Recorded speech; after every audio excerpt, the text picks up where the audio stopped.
역대상 18장. 그 후에 다윗은 블레셋 족속을 쳐서 굴복시킨 다음에 그들에게서 가드와 그 주변의 마을들을 빼앗았다.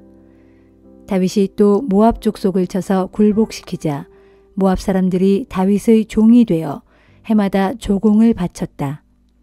뿐만 아니라 다윗은 유프라테스 강 유역을 장악하기 위해 세력을 넓히려고 하던 소바왕 하닷에셀을 쳐서 굴복시키고 하맛까지 세력을 뻗어나갔다. 이 전쟁에서 다윗은 전차 1,000대를 빼앗고 기마병 7,000명과 보병 2만 명을 포로로 사로잡았다. 그리고 전차를 끌던 말 중에서 백필만 그대로 남겨두고 나머지는 모조리 다리의 힘줄을 끊어놓았다.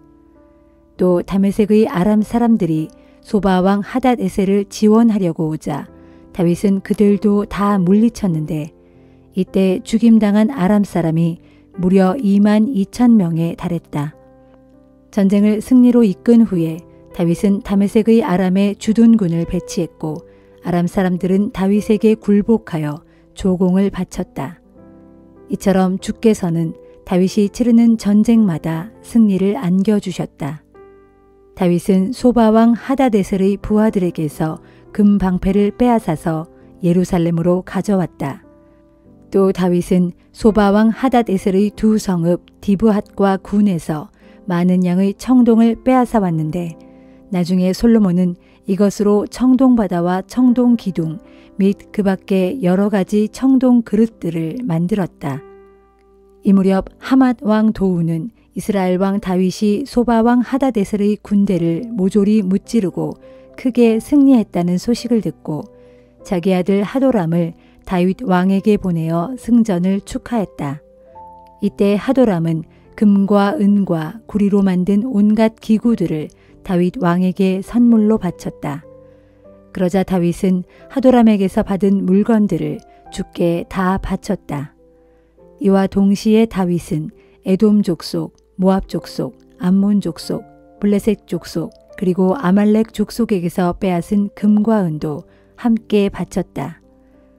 한편 수르야의 아들 아비새는 소금 골짜기에서 에돔 족속을 격파하고 18,000명을 쳐 죽였다. 다윗은 정복한 에돔의 여러 성읍들에 주둔군을 두었고 에돔 족속은 다윗에게 굴복하고 조공을 바쳤다. 이처럼 주께서는 다윗이 가는 곳마다 승리하게 하셨다. 다윗은 온 이스라엘의 왕이 되어 자기 백성을 위해 정의롭고 공평하게 다스렸다.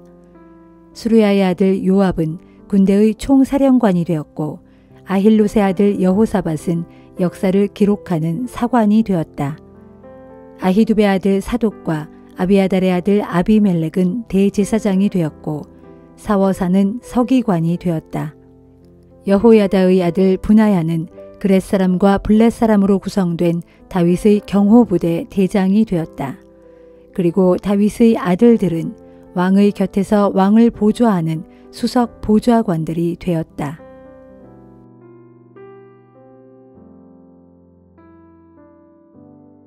야고보서 5장. 부자들이여 잘 들으십시오. 여러분은 조만간 닥쳐올 고난을 생각하고 슬퍼하며 통곡하십시오.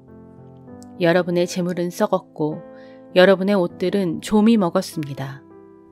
여러분이 소유한 금과 은에는 녹이 슬었으므로 그 녹은 장차 여러분이 당할 고발에서 불리한 증거로 작용하여 불과 같이 여러분의 살을 삼켜버릴 것입니다.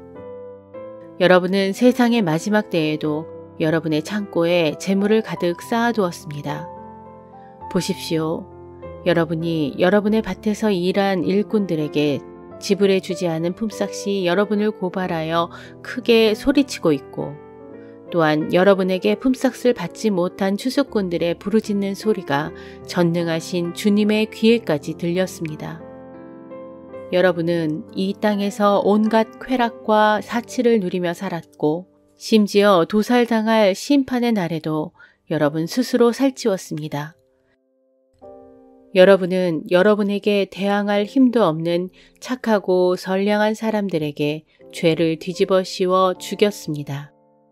그러므로 형제들이여, 주께서 다시 오시는 날까지 오래 참고 견디십시오.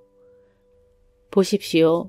농부는 귀중한 곡식들을 거둘 때까지 인내심을 가지고 가을비와 봄비를 오래 참고 기다립니다. 그러니 여러분도 마음을 굳건히 하여 모쪼록 오래 참고 기다리십시오. 주께서 다시 오실 날이 머지 않았습니다. 형제들이여, 주님께 심판을 받지 않으려거든 서로 원망하지 마십시오. 보십시오. 심판자가 이미 문 앞까지 와 계십니다. 형제들이여, 고난에 직면하거든 일찍이 주님의 이름으로 예언한 예언자들을 고난과 인내의 본보기로 삼도록 하십시오. 여러분도 알다시피 우리는 끝까지 참고 견딘 사람을 복되다고 말합니다. 여러분은 욥의 인내를 잘 알 것입니다. 욥이 어떻게 고난을 참고 견디었으며 결국 그가 주님께 어떠한 복을 받았는지를 들어서 알고 있을 것입니다. 참으로 주님께서는 한없는 자비와 많은 동정심을 가진 분이십니다. 나의 형제들이여, 여러분은 무엇보다도 함부로 맹세하지 마십시오. 하늘이나 땅이나 그 밖에 어떤 것들을 두고도 맹세하지 마십시오. 여러분은 단지 예 할 것은 예라고 말하고 아니요 할 것은 아니요라고만 말하십시오. 그렇게 하지 않고 함부로 맹세를 했다가는 그 맹세로 인해 주님의 심판을 면치 못할 것입니다. 여러분 가운데 고난을 겪고 있는 사람이 있습니까? 그러면 기도하십시오. 여러분 가운데 즐거운 사람이 있습니까? 그러면 감사하며 찬양하십시오. 여러분 가운데 병든 사람이 있습니까? 그러면 교회의 장로들을 정하여 기도를 받으십시오. 장로들은 주님의 이름으로 그 병든 자에게 기름을 바르고 그를 위해 기도하십시오. 간절한 믿음의 기도는 병든 사람을 낫게 할 것인데 곧 주님께서 그를 회복시켜 주실 것입니다. 비록 그가 죄를 지었더라도 용서받을 수 있을 것입니다. 그러므로 여러분은 서로 죄를 고백하고 병이 낫도록 서로를 위해 기도하십시오. 특히 의롭고 경건한 사람의 간절한 기도는 큰 효력이 있습니다. 엘리야를 보십시오. 그는 우리와 똑같은 본성을 지닌 사람이었지만 비가 오지 않기를 간절히 기도했더니 무려 3년 반 동안이나 한 방울의 비도 오지 않았지 않습니까? 그런데 그가 다시 비가 오게 해달라고 간절히 기도했더니 하늘에서 비가 주룩주룩 쏟아져 땅에서 곡식들이 다시 자라나지 않았습니까? 나의 형제들이여, 여러분 가운데 어떤 사람이 미혹을 받아 진리에서 돌이켜 그릇된 길로 떠나갔을 때 누구든지 그 사람을 하나님 품으로 다시 돌아오게 한다면 여러분은 이것을 꼭 기억하십시오. 그 죄인을 하나님께 다시 돌아오게 한 사람은 그 죄인의 영혼을 죽음에서 건져낸 큰 일을 한 것이고 그 결과로 그 죄인의 많은 죄를 덮어준 셈이 되는 것입니다.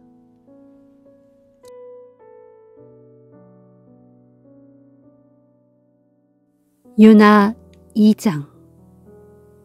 요나는 물고기 뱃속에서 자기 하나님 주께 기도를 드렸다.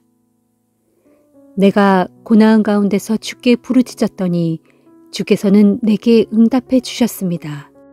내가 무덤 같은 물고기 뱃속에서 주께 도움을 호소했더니 주께서는 나의 음성을 들어주셨습니다. 주께서 나를 들어 바닷속 깊은 곳으로 던지셨으므로 큰 물결이 나를 에워쌌고 주의 거센 파도와 큰 물결이 내 몸 위로 덮쳤습니다. 그때 내가 주께 아뢰기를 오 주여, 비록 내가 주님의 눈앞에서 쫓겨났을지라도 나는 또다시 주님 계신 성전을 바라보렵니다 하였습니다. 물이 나를 완전히 삼키려고 내 영혼까지 빙 둘렀고 바다의 깊음이 나를 온통 에워쌌으며 바다 풀들이 내 머리를 칭칭 휘감았습니다. 내 몸은 산들의 뿌리가 박혀있는 바다 맨 밑바닥까지 내려갔고 땅은 빗장을 질러 나를 거기에 영영 가두려 했습니다. 그럴지라도 나의 주 하나님이시여, 주께서는 내 생명을 그 죽음의 구덩이에서 건져 올리셨습니다. 내 영혼이 피곤하여 내 목숨이 꺼져갈 즈음 내가 다시 주님을 기억하고 주께 기도하였더니 내 기도가 주님 계신 성전에 다다랐습니다. 거짓되고 헛된 우상을 섬기는 사람마다 주께서 자신들에게 베푸신 은혜를 저버립니다. 그러나 나는 감사의 노래를 부르면서 주님께 희생제물을 바치고 주께 맹세한 나의 모든 약속을 성실히 지키겠습니다. 구원은 오직 주께로부터 옵니다.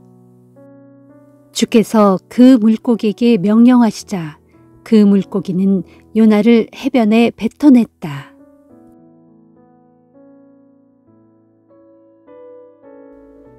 누가복음 7장.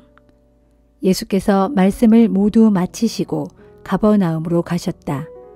거기에는 병들어 거의 죽게 된 종을 둔 백부장이 있었다. 백부장은 평소 그 종을 무척 아꼈다. 그래서 백부장은 예수께서 자기 마을에 오셨다는 말을 듣고 유대인 장로 몇 사람을 예수께 보내어 자신의 병든 종을 고쳐주시기를 간절히 청했다. 유대인 장로들은 예수께 부탁했다. 그 백부장은 그런 은혜를 입기에 부족함이 없는 사람입니다. 그 사람은 유대인을 사랑할 뿐만 아니라 우리를 위하여 회당도 지어주었습니다. 그 말을 듣고 예수께서 장로들과 함께 가셨다. 백부장의 집에서 그리 멀지 않은 곳에 이르렀을 때 백부장은 자기와 가까운 사람들을 보내어 예수께 말했다. 주님, 주님께 심려를 끼쳐드리고 싶지 않습니다. 저는 주님을 저희 집에 모실 만한 자격이 없는 사람입니다. 그러니 주님께서는 말씀만 하십시오. 그러면 제 종이 나을 것입니다. 저도 상관을 모시고 있지만 제 밑에도 부하들이 있어서 제가 가라 하면 가고 오라 하면 옵니다. 또 제 종들에게 이렇게 하라 하고 말하면 그대로 합니다. 예수께서 이 말을 들으시고 감탄하면서 자기를 따르는 사람들을 돌아보며 말씀하셨다. 내가 여러분에게 분명히 말하지만 나는 여태껏 이스라엘 사람들 중에 이만한 믿음을 가진 사람을 보지 못했습니다. 그리하여 백부장이 보낸 사람들이 집에 돌아가 보니 그 종은 이미 말끔히 나아 있었다. 얼마 후 예수께서 나인이라는 동네로 가셨다. 제자들과 많은 군중이 예수를 뒤따랐다. 성문 앞에 이르렀을 때 마침 상여를 맨 장례 행렬이 성읍 밖으로 나오고 있는 중이었다. 죽은 사람은 어떤 과부의 외아들이었다. 같은 동네 사람들이 과부의 뒤를 따라오고 있었다. 주님은 그 과부를 보시고 가엾게 여겨 울지 마세요 하고 위로하였다. 그리고는 관 가까이로 걸어가서 관에 손을 대시자 상여꾼들이 걸음을 멈추었다. 예수께서 관을 보시며 말씀하셨다. 청년이여, 내가 네게 말한다. 일어나라. 그러자 죽었던 자가 즉시 일어나 앉아서 말을 하기 시작했다. 예수께서는 그 청년을 그의 어머니에게 돌려주셨다. 사람들은 모두 큰 두려움에 쌓여 하나님을 찬양하며 소리쳤다. 위대한 예언자가 우리에게 나타나셨다. 또 사람들은 이렇게 외쳤다. 하나님께서 자기 백성을 돌보아 주셨다. 예수께서 이런 일을 하셨다는 소문이 온 유대와 그 주변 지역에 두루 퍼져나갔다. 세례 요한의 제자들이 이 소문을 듣고 세례 요한에게 알렸다. 그러자 세례 요한은 자기 제자 2사람을 예수께 보내어 이렇게 묻게 했다. 당신이 정말 오시기로 되어 있는 바로 그분입니까? 그렇지 않으면 우리가 아직도 그분을 더 기다려야 합니까? 세례 요한의 2 제자가 예수께 와서 물었다. 우리 선생님이 이렇게 여쭈어 보라고 하십니다. 당신이 정말 오시기로 되어 있는 그분이 맞습니까? 그렇지 않으면 우리가 아직도 그분을 더 기다려야 합니까? 세례 요한의 제자들이 왔을 때 예수께서는 마침 온갖 병자들을 고쳐주고 계셨다. 다리 저는 자들과 눈 먼 자들을 고치시고 악한 귀신들을 쫓아내셨다. 예수께서 그들에게 대답하셨다. 가서 세례 요한에게 오늘 당신들이 본 것과 들은 것을 그대로 모두 알려주시오. 보시오.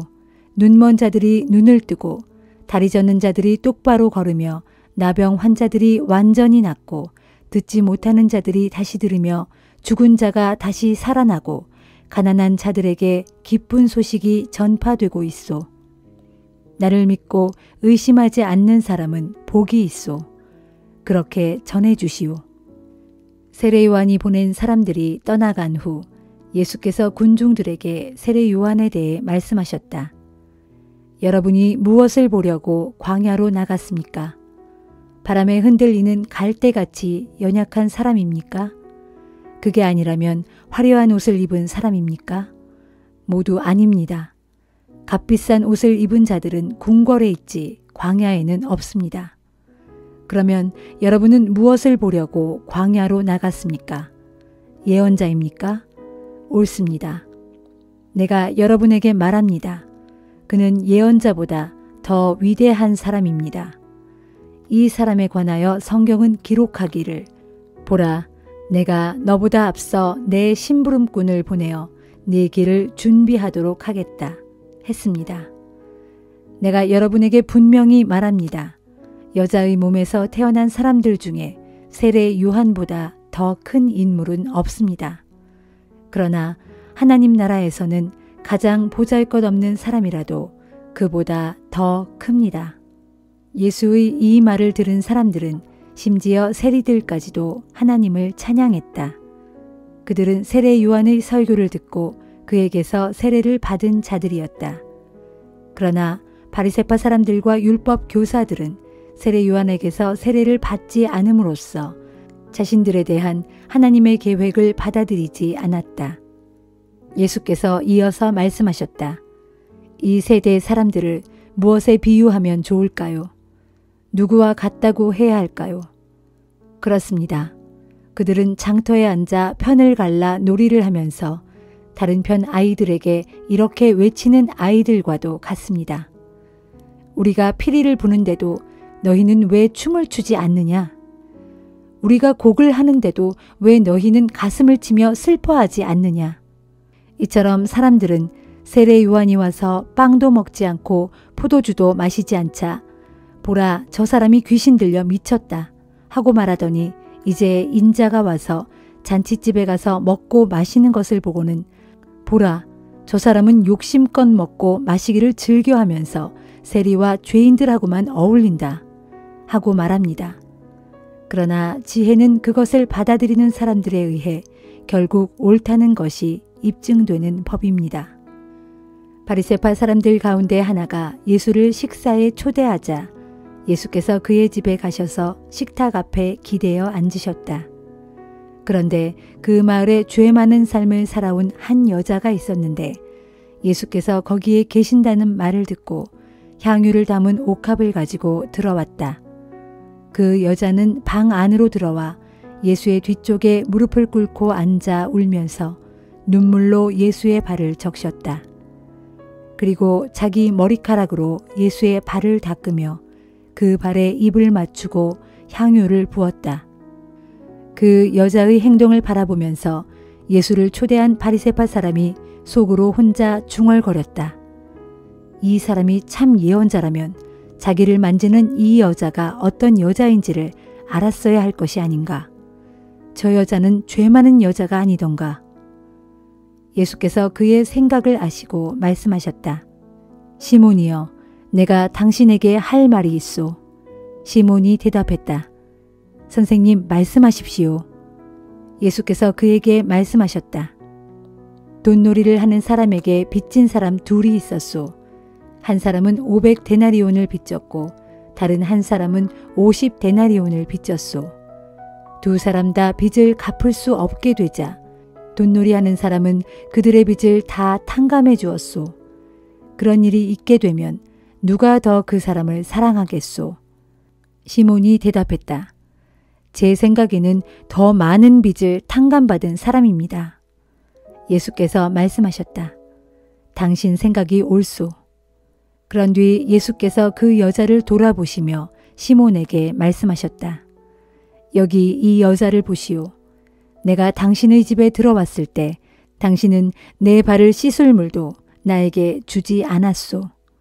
하지만 이 여자는 눈물로 내 발을 적시고 자기 머리카락으로 내 발을 닦아 주었소. 당신은 내 얼굴에도 입을 맞추지 않았지만 이 여자는 들어오면서부터 거듭해서 내 발에 입을 맞추었소. 또 당신은 내 머리에 기름을 발라주지 않았지만 이 여자는 값진 향유를 내 발에 부어 주었소. 그러므로 내가 당신에게 말하겠소. 이 여자는 더 많은 죄를 용서받았소. 그것은 이 여자가 나에게 더 많은 사랑을 보여주었기 때문이요. 용서받은 것이 적은 사람은 사랑도 적게 나타내는 법이요. 그리고 예수께서 그 여자를 향해 말씀하셨다. 여자여, 당신의 죄는 다 용서받았소. 그러자 식탁에 앉아있던 사람들이 수군거리기 시작했다. 도대체 이 사람이 누구이기에 죄까지도 용서한다고 말하는가?